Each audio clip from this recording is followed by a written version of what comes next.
சமாதியில நம்ம ஒரு பூவை போடுவோம். பாரத ரத்னா எம்ஜிஆர்.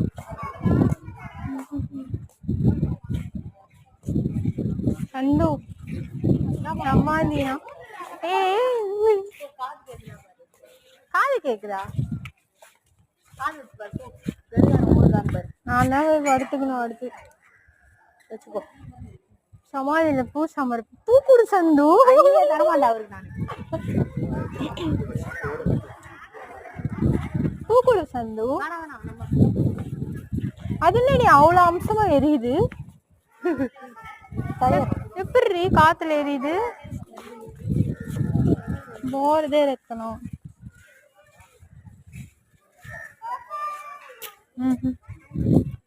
வாங்க சந்து. அப்பாவை பார்த்தாச்சு.